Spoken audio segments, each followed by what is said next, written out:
Assalamualaikum and a very good day to all who are present today. I am Fazlinda Hamza and I'll be your MC for today's webinar. First of all, I would like to welcome all of you to this webinar.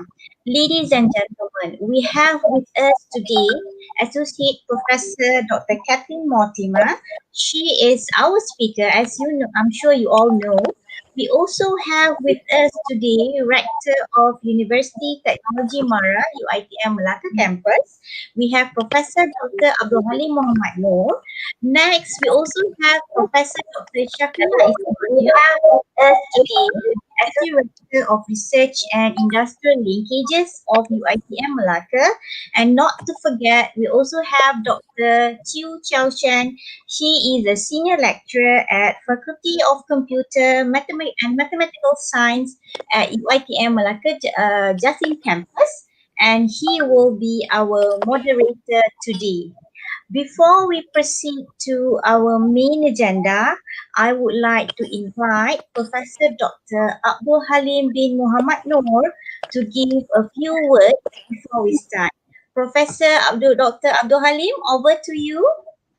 Thank you, Fazlinda. Thank you, Associate Professor Dr. Kathleen Mortimer, for accepting the invitation as our speaker today. Thank you to each and every one of you for being here with us today.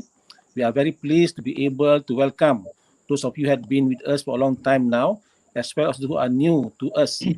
Before we get started, I would like to express my sincere appreciation to all the committees from Division of Research and Industrial Linkage, UiTM Melaka, who generously help us make this webinar come together to become a success.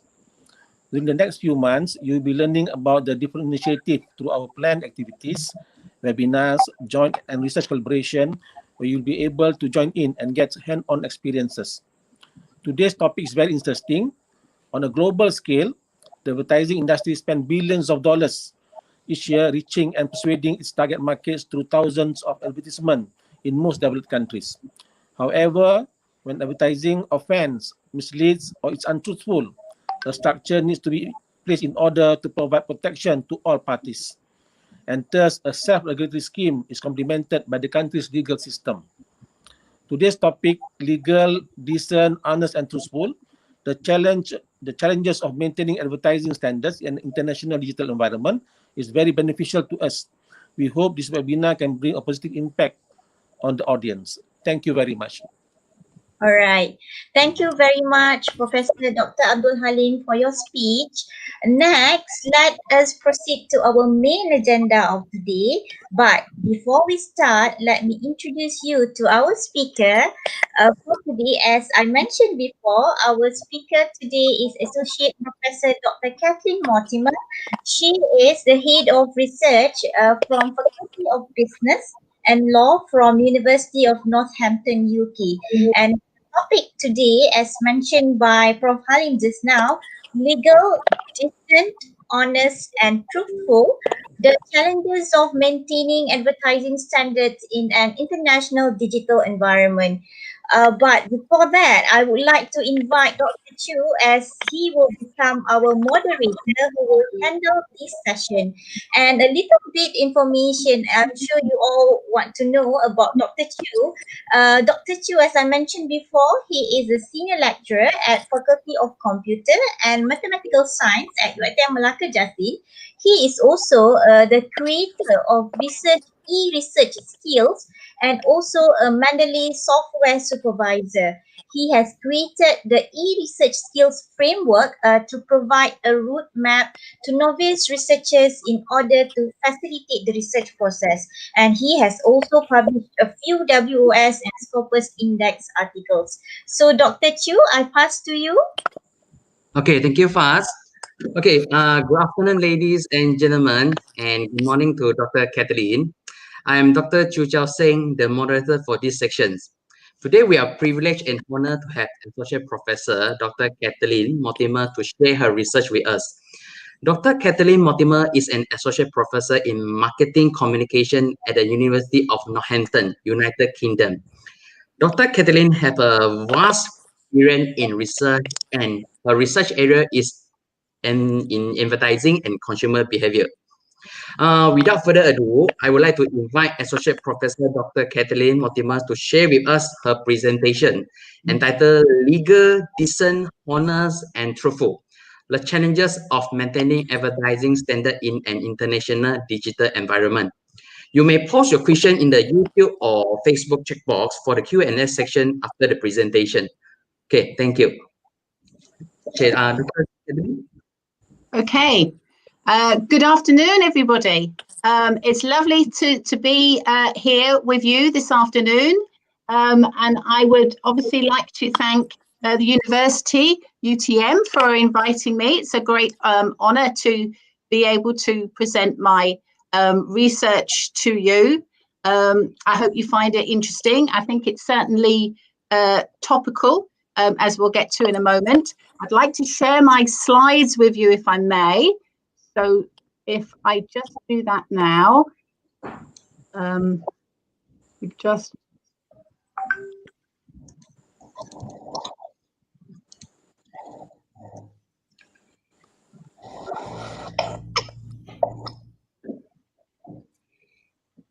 okay. Right. Hopefully that's okay for everybody. Good. So I believe that I have a mixture of people in the audience. I think mainly students. So it's lovely to talk to you. I teach advertising and integrated marketing communications and public relations here at the University of Northampton in the UK, which is in the middle of the country. Not everybody's heard of Northampton. We're kind of between Oxford and Cambridge, we like to think. Yeah, so I'm an associate professor there in marketing communications. I do research in that area, particularly advertising and advertising regulation, which links to the topic that we're going to be looking at today. I will be speaking for about half an hour, I think, approximately. And then, as already been mentioned, we will have a question and answer session at the end. So looking forward to that. Okay, so let us get going. As you know, the topic is on the challenges of maintaining advertising standards in an international digital environment. As I say, it's quite topical. I'm sure you've heard over the last couple of days about in the US and Donald Trump and Twitter stopping him tweeting, which when you stop and think about it is quite an incredible thing, really, that a digital company can actually stop the president of the United States talking. And it shows the power. I know that's not advertising, but just shows the power that these social media giants now have. So we will come into that topic. Before I go any further, I must acknowledge the work of some colleagues of mine. So some of the paper this morning, or this afternoon, sorry, is from a paper that I wrote with some Australian and American colleagues. So this is the paper here, Advertising Self-Regulation and Consumer Protection in the Digital World, which was published in the Journal of Consumer Affairs at the end of 2019. So I need to acknowledge their contribution to this work. Okay.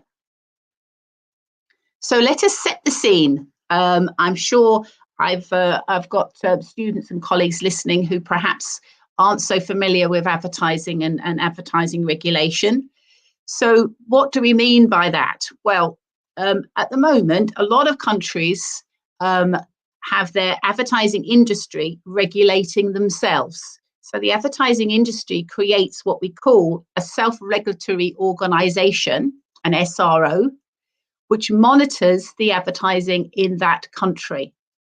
And generally, what they're trying to do is ensure that all advertising that consumers see are legal, decent, honest, and truthful. And that sort of line is often used when we're talking about SROs. So it's to protect the consumers so that they know that when they see advertising, it's not going to offend them, and that the information in the advertising is correct, so they're not going to be misled.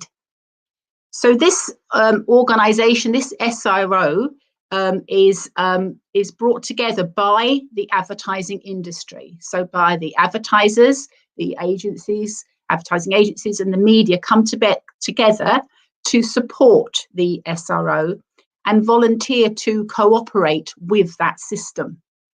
Why do they do that?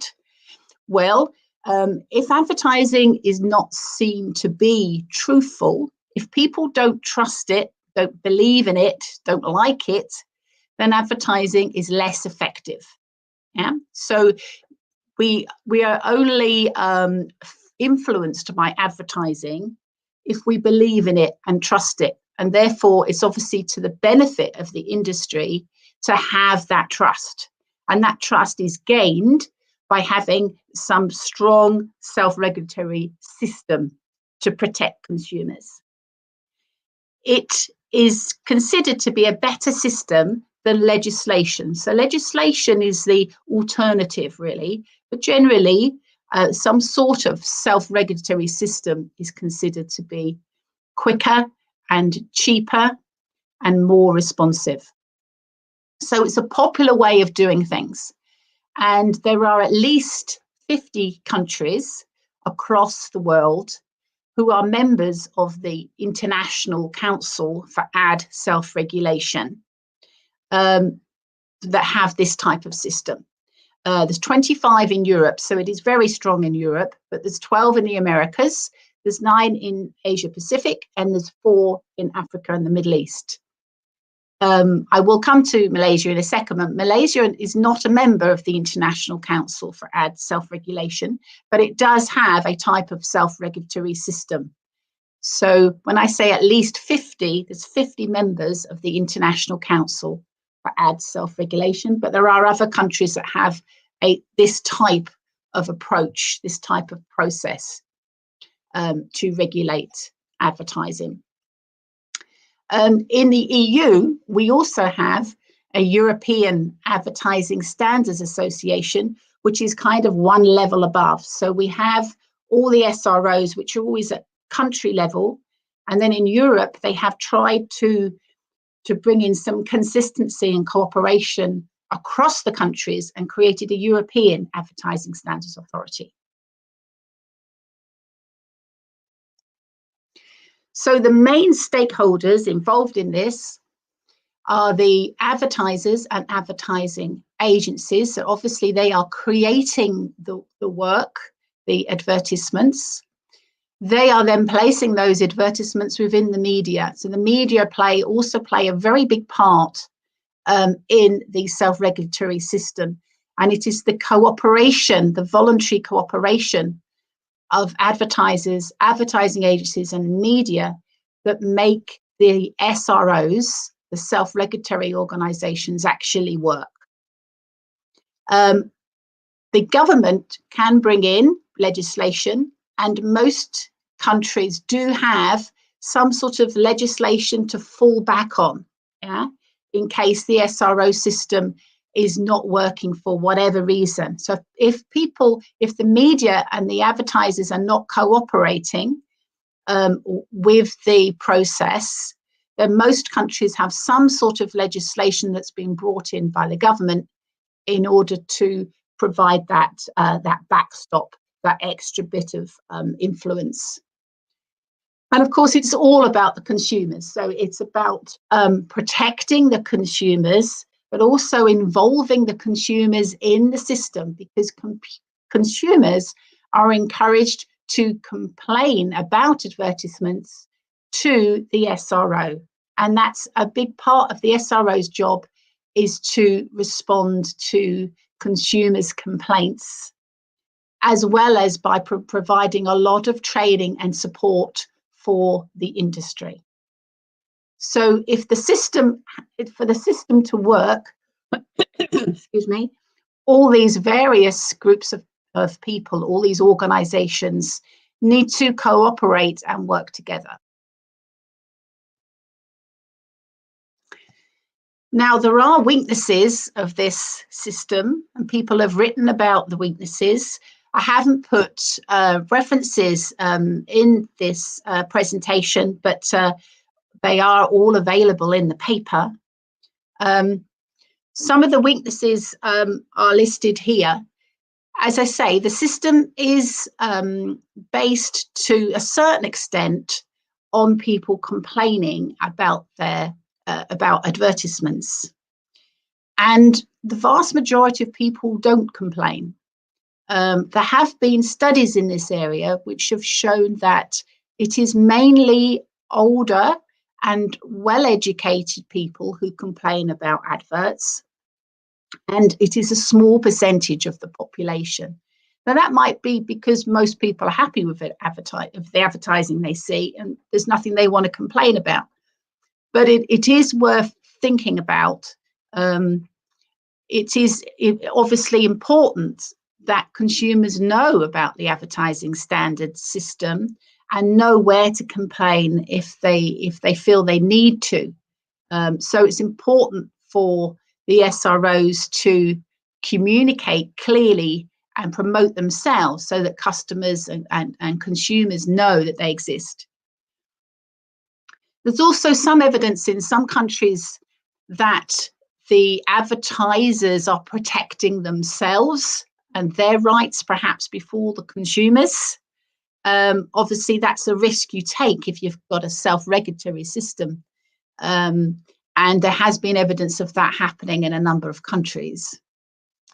There is an argument that a lot of the work that self-regulatory organizations do is too late, because when you think about it, if the advertiser produces an advertisement, people see the advert, they are offended, and then they complain. Well, obviously, some of the negative impact of that advert has already taken place. And what the SRO can do then is obviously ask the media provider to remove that advertisement so that no more offence is made from it, but the initial people have suffered from that advert. And that is a valid criticism. The SROs would argue that a lot of their work is actually in running workshops and training for people in the advertising industry to ensure that that doesn't happen. Yeah, and they check advertisements to make sure that they follow the codes before they are produced. But of course, there are advertisements that people do complain about. The penalties are too mild is another criticism, and that is becoming an increasing problem, as we'll see in a moment. But some people argue that the system hasn't got strong enough teeth, and that not everybody in the industry is particularly worried if they get a penalty.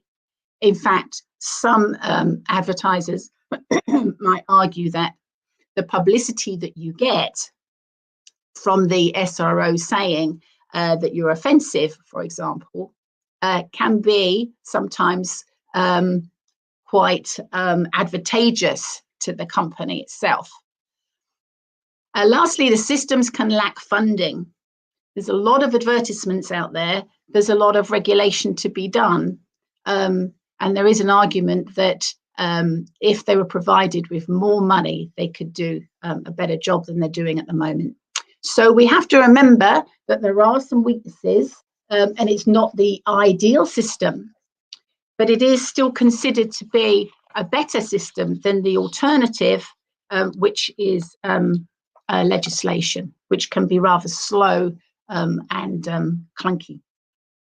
And of course, people in the advertising industry do not want to be governed by the government, do not want more legislation because it can restrict them, and they would lose their influence and control over the regulations of advertising. So let us just have a look. I thought you might find it interesting to have a look at how advertising is regulated in the UK and how advertising is regulated in Malaysia. So in the UK, we have the Advertising Standards Authority. This is our SRO. And this is one of the biggest SROs actually in the world. When you look at the figures, it's quite amazing how much work they do. Our SRO, Advertising Standards Authority, is responsible for all marketing communications across all media. So a number of years ago, it used to just do print, and we used to have a separate organisation that did TV and broadcast. But now it's all together, so that makes things a lot clearer for everybody. To give you some idea of the sort of work it does, it dealt with over 34,000 complaints in 2019, relating to over 24,000 adverts. And the interesting point here for us is that approximately 50% of those complaints were online complaints. Okay. The main issue that we face is misleading advertisements. And 70% of the complaints that they dealt with were linked to misleading advertisements. Okay, so they were not truthful. So that is most of the work. The codes that the Advertising Standard Authority are following and applying cover misleading and offensive. They're the main areas, but there are also areas such as car advertisements are not allowed to portray fast or dangerous driving, for example, or we have quite a lot of controls over the portrayal of women in advertising, so that there's no sexism in the advertisements. There's rules over racism in advertisements. There's rules over alcohol. You can't show young people drinking alcohol. So it's quite a long list of different sorts of codes that the ASA are enforcing. A big part of their job is dealing with complaints, but also to deliver advice and training to the industry. And they do a lot of work in this area to try and ensure that the advertisements we see are not misleading and are not offensive and are not breaking the codes.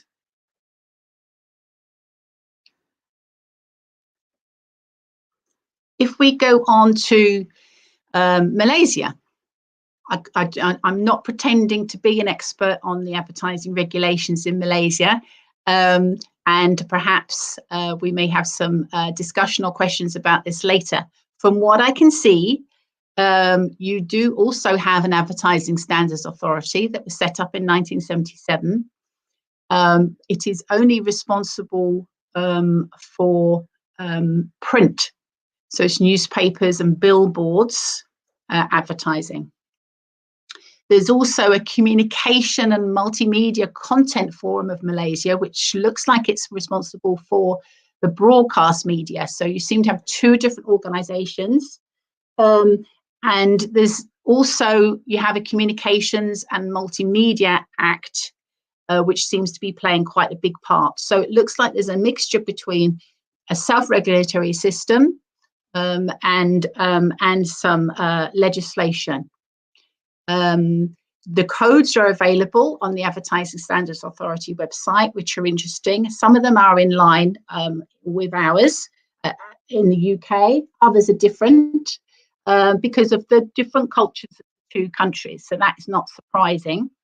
So obviously the culture of the country, the religion of the country, the sort of standards and expectations of the community in that country would be and is reflected in the codes that the SROs are then trying to apply to the advertisements. So it's a slightly different system than we have in the UK. So this is the challenge, really, that the self-regulatory systems that exist at the moment are trying to address. International digital communications. So obviously, international digital communications have been around for a number of years, but they are continually expanding and having more influence and becoming an important part of all our lives. And there is a huge amount of communication taking place between companies and individuals through digital communications, much more communication than ever took place before. And so just the amount of communication that's taken place has made it quite difficult for SROs to monitor and regulate this activity. It has also brought in new sorts of advertising. So when we talk about traditional advertising, it's fairly clear what advertising is. Yeah, it's when a space or an amount of time is booked. So there's a page in a newspaper, for example, which an advertisement is put into. And it's very clear that that is an advert. But when we get into the digital world, it becomes more difficult because we have things like a sponsored tweet or an influencer on Instagram. Is that advertising? Is somebody's trying to sell us a product, but it's going through a third person, so it looks like public relations, but is it advertising? And so the whole sort of expansion of different sorts of advertising has taken place because of digital communications, which has made it much more complicated. The other big thing is that a lot of digital communications go across country borders. So if we're on things like Facebook or Twitter or Instagram, they ignore countries. Yeah, they're going across different country borders, and therefore it makes the SRO system rather redundant, because if you recall, your SROs are all at country level. Yeah, they are all within certain countries, as we've seen. We've just looked at the UK one and we've looked at the Malaysia one. So they're at country level, and yet digital communications are going across countries. And what we need to take into account, of course, is the power. These organizations such as Facebook and Google and YouTube, Amazon, they are just huge. They have a lot of power and a lot of influence, as we've already mentioned what's going on in the States at the moment. And they are much bigger. Some of them are bigger than some of the countries where their advertisements appear. So the problem is, would they listen, or do they listen to complaints from one small country when they are at a global level? Because of the increase in communications that the digital world has created, a lot of the work of SROs are now addressing digital communications. So it has really increased their workload and made it much more challenging. So these are sorts of issues and challenges that we're trying to investigate into in this piece of research that we'll speak about in a second.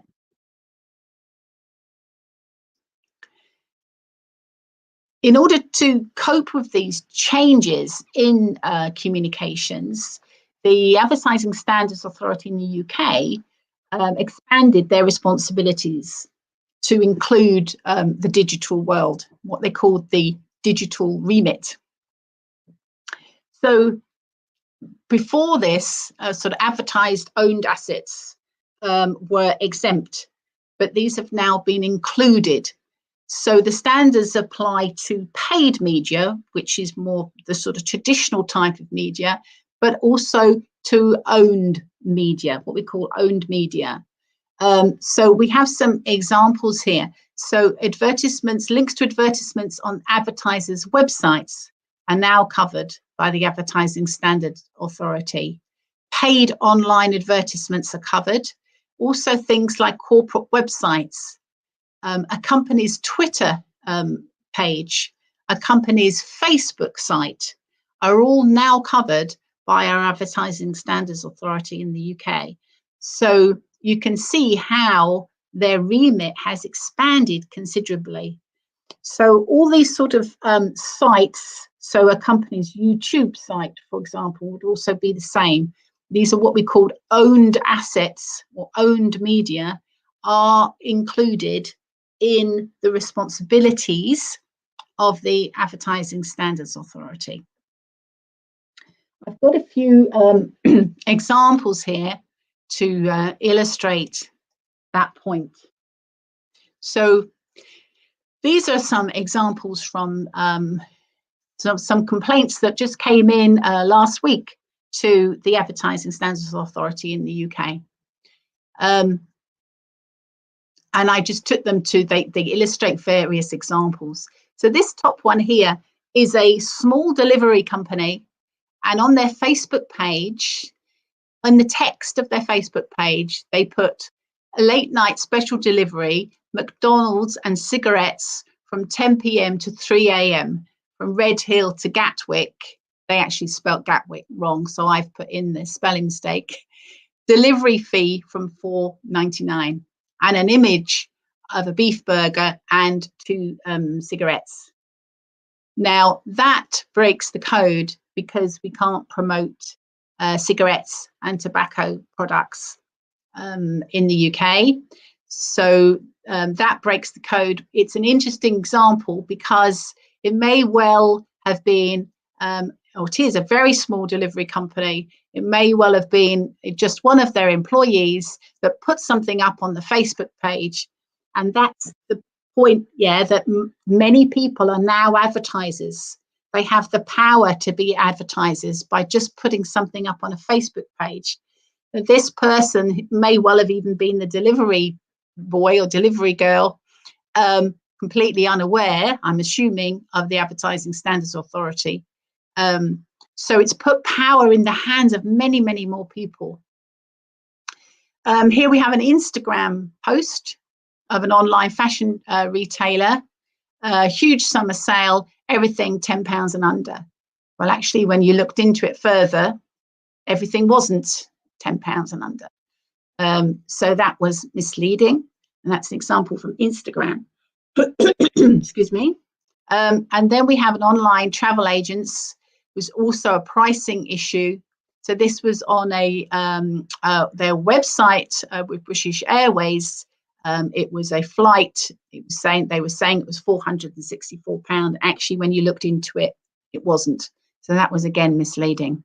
So we've got a Facebook page, we've got an Instagram post, we've got a website. These are all covered by the Advertising Standards Authority in the UK at the moment. So hopefully that illustrates how their work, how their remit has really expanded because of digital communications. So this illustrates, those of you who are marketing or communications students will hopefully be familiar with this. This illustrates what's happening in terms of the expansion through digital communications. So traditionally, the self-regulatory organisations would have been concentrating on this area, advertisements that are paid for, sort of clear adverts.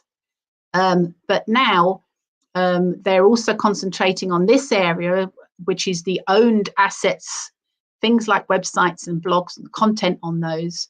And these also overlap into these other areas as well. So it can be influencer. It can be a sponsored tweet, for example, which overlaps into this area, which is the shared social media area as well. So you can see that it is getting quite complicated and challenging in terms of regulating all these different types of communication. So going on to our research that we took, these are two research questions that we looked at. How has the power and responsibilities of the stakeholders changed because of the digital environment? And what are the consequences of these changes and recommendations for advertising self-regulation? It was a straightforward study. What we undertook was a qualitative study with interviews, semi-structured interviews with experts in the field. So we interviewed stakeholders, including people who worked for SROs, people who worked for advertisers and agencies and some of their professional bodies, and also people from the media. We interviewed 18 people, 8 in Europe, 4 in the US, and 6 in Asia Pacific, mainly in New Zealand and Australia. Straightforward, quite open-ended interviews with experts to really try to pin down what they thought the main challenges were moving forward. The interviews were taped and transcribed, and we used NVivo. Some of you may be familiar with NVivo. It's a software package that enables you to analyze qualitative data more easily. So the data was analyzed to identify the main themes that these experts felt were key moving forward. So this is an area of research that has been a little bit neglected in the past, we feel, and that is one of the first studies looking at the challenges of digital communications from an international perspective. So, what did we find? So, addressing the question about power and responsibilities for stakeholders. Technology has certainly increased consumer power.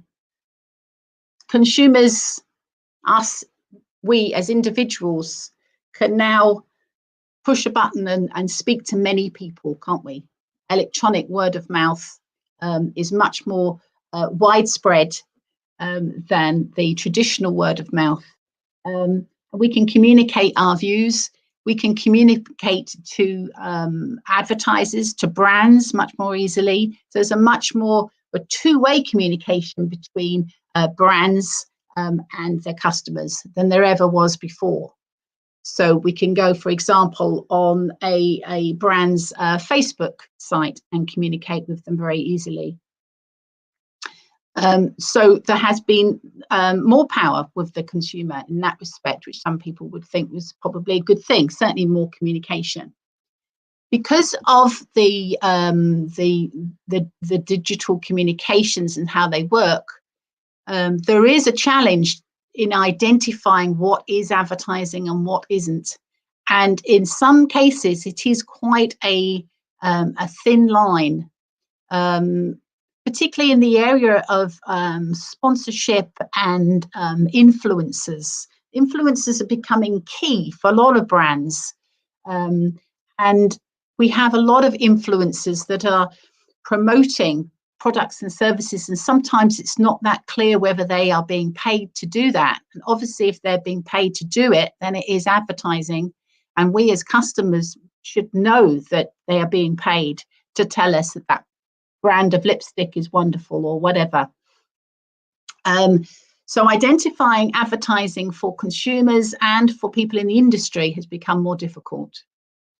There's been a huge increase in the volume of marketing communications, and this is added to the workload and responsibilities of SROs, but has reduced their power because they are working at country level and a lot of communications are at international level.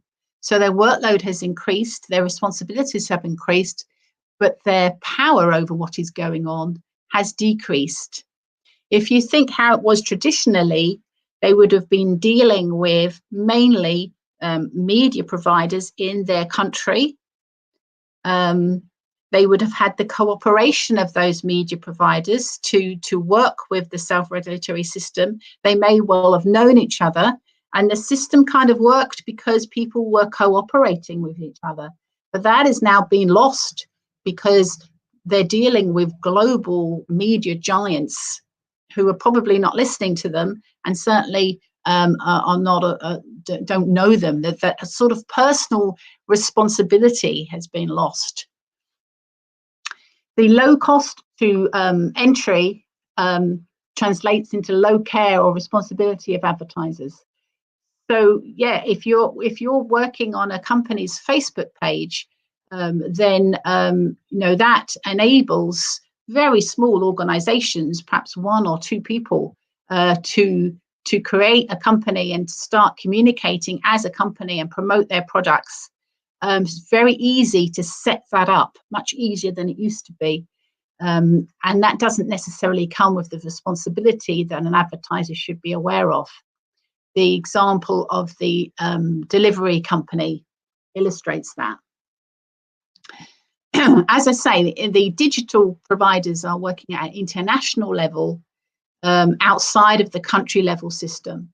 And so what we have is a lack of responsibility financially and also morally.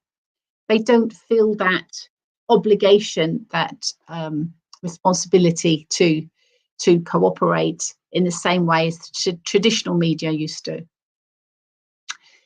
Interestingly, though, the people that we interviewed did feel that the self-regulatory system was still the most appropriate, that it was agile, that it was developing, cope with the changes. It needed to change more, but it was able to do that. So what are the consequences of these changes and recommendations for advertising self-regulation? Well, the system needs to be relevant, obviously, and needs to be prepared to change. So some of the ways that the system can stay relevant is that people have got to know about the self-regulatory system in their country, and they've got to be encouraged to complain if they see anything that they don't like. And perhaps it's necessary to make it easier for people to complain. In some organizations, in some countries, it's a little bit sort of old-fashioned and a little bit clunky.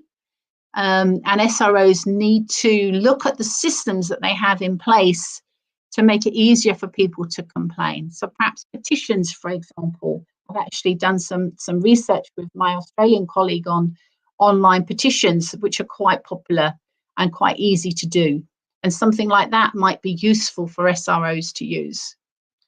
They've got to also make sure that consumers feel that the self-regulatory organization is working on their behalf and represents their views. And to do that, you've got to have customers and consumers kind of in the system. So it's not just people from the industry that are running the SROs. You've got to have consumers really represented there as well. What we also need really is a strong global alliance of these SROs. We need the country's SROs to work more together and to gain collaboration and cooperation across different countries, because that will make them stronger. It will give them a stronger voice. Now, that's easier said than done. As I said earlier, all the different SROs have got different sort of cultural and legal differences in their country, and also different levels of advertising maturity. So they do vary. But the work that takes place in Europe, which we'll come to on the next slide, does illustrate that it is possible to get alignment of SROs and to get SROs to work together at a more international level. And the other recommendation that came from the study was the existing funding model doesn't work very well, these large media organizations are not supporting the funding model. They're not contributing to it, despite the millions of pounds that they've got. And therefore, these global media companies have got to recognize their responsibilities, and they've got to support the funding, because they have created so much more work, and yet they're not supporting the regulatory systems. And we may need governments to step in and support the SROs in encouraging the media companies to do that.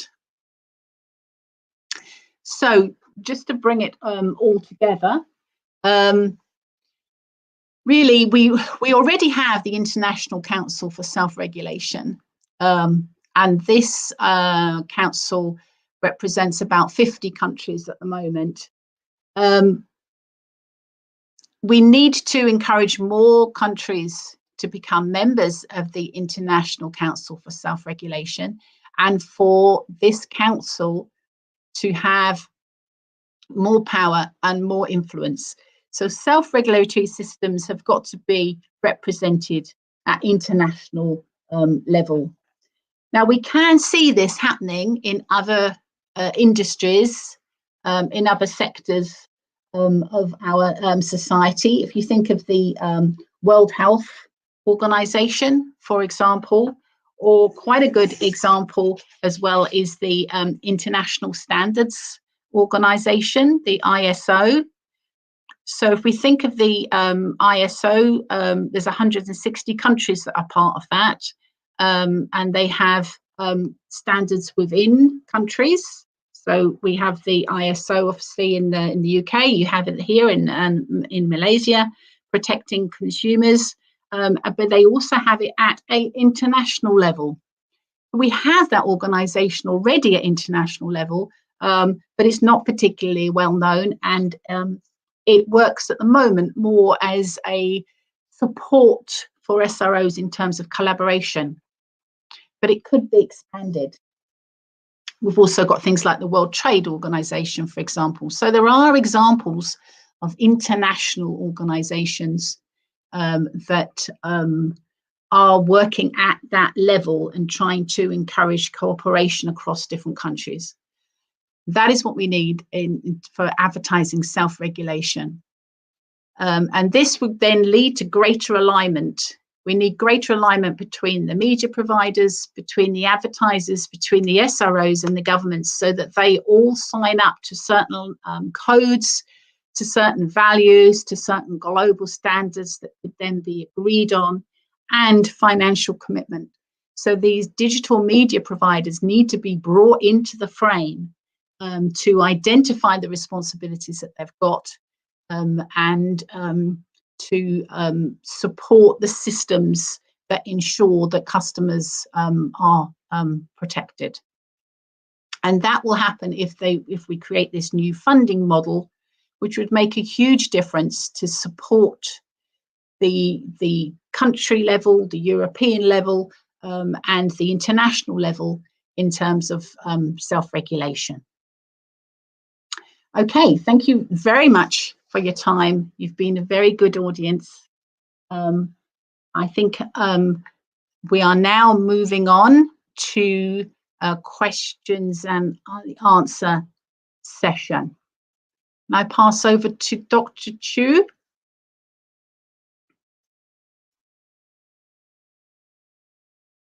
Can't hear you. Okay, thank you very much, Associate Professor Dr. Kathleen, for your informative and insightful sharing. Okay, now we will have the question and answer sections. Okay, here is the first question from Mr. Hamis. Okay, let me open it. Okay, show it. Okay. Advertising somehow mirroring, shaping the audience or viewers in the community. Is there any specific complaint or what type of complaint that the enforcers receive regarding viral marketing on the internet? Okay, thank you very much for the question. Let me just read it through again so I answer correctly. Advertising mirrors or shape audience views in the community, however, talking about viral marketing. Okay, thank you. The type of complaints that we get from viral marketing or digital communications, if you like, do not vary, interestingly, that much from traditional marketing. So the main issue is misleading, often to do with pricing. So we have these headlines, everything under £10 or 20% off everything, that sort of thing. And then when people click through and start to explore further, they find that that's actually not the case, and things are more expensive. So a lot of advertisers use these headlines to gain interest, to stand out, get people to visit their web page or their app, and then find that the information isn't quite right. So there aren't any new categories of complaints. It's interesting, actually, that it's still mainly misleading, although obviously there are some offensive advertisements in there as well, things to do with sexism, racism, which also appear in the more traditional communications. Thank you. Okay, Mr. Hamis, I hope Dr. Kathleen have answered your questions. Okay, another questions that we will ask is, what role can consumers play in supporting self-regulation? Okay, super. Well, as I mentioned in the presentation, consumers do have quite an important role, I think, because they need to report anything that they see that they feel is not acceptable. So again, this goes back to misleading or offensive. It may include things like the example I used with driving, that people are being shown to drive dangerously, or somebody looks like they are enjoying driving when they're driving too fast, enjoying the speed of driving. So anything that encourages bad behavior or dangerous behavior. So the consumers need to be aware of how to complain and what they can complain about, and be an active part of the process. Their complaint doesn't necessarily mean that the advertisement will be removed, but it does mean that it will be considered. And certainly in the UK system, it's interesting in that it doesn't matter how many complaints you get about an advertisement. So we have examples where we may have had hundreds of people complain about an advert, but the ASA have decided that actually it doesn't break the rules. And we have other examples where we've had just one or two complaints, and the ASA has decided that yes, that it is misleading or it is offensive and it has broken the rules. So that empowers the consumer, I think, because it means there doesn't have to be lots of them. One person, if they're unhappy about an advertisement, can complain about it, and the ASA will take that very seriously. Okay, thank you, Dr. Kathleen. Okay, due to limited time, so I'm going to select one more questions. Okay, what will be the impact of the misleading advertisements on society if they continue to go unchecked, means without a strict regulation in the digital environment? The impact of false misleading if they continue to go unchecked. Okay, well, firstly, consumers will be misled. Yeah, so they may well purchase products that aren't suitable for them, and so they're wasting their money, which is obviously not a good thing for them or for the economy. But more importantly, if consumers start to feel that advertisements can't be trusted, then they will stop believing them and stop being influenced by them, which would then mean that advertising generally will be less effective. So it is to everybody's benefit to ensure that our self-regulatory systems do work. It's to the benefit of consumers, obviously, and also the benefit of people working in the industry. The advertising industry, as was mentioned in the introductions, they're huge industries, creating a lot of income in various countries, and very important to support the economy. So they need to be protected, not only for society, but also to help support the economy as well. So it's really important that people do trust advertising and believe in them. Okay, thank you, Dr. Kathleen, for your feedback. Okay, so now,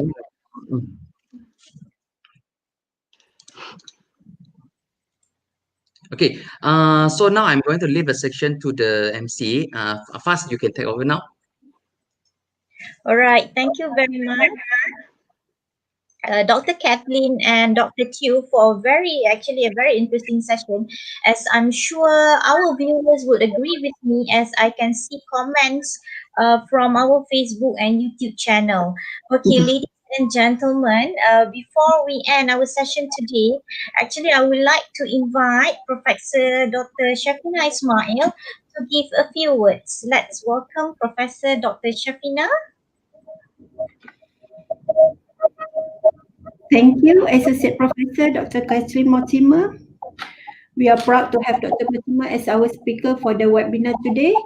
Today's topic is very interesting, and it is also one of the research projects that we are planning on. For your information, we will have an MOU signing this year, which was supposed to be held last year.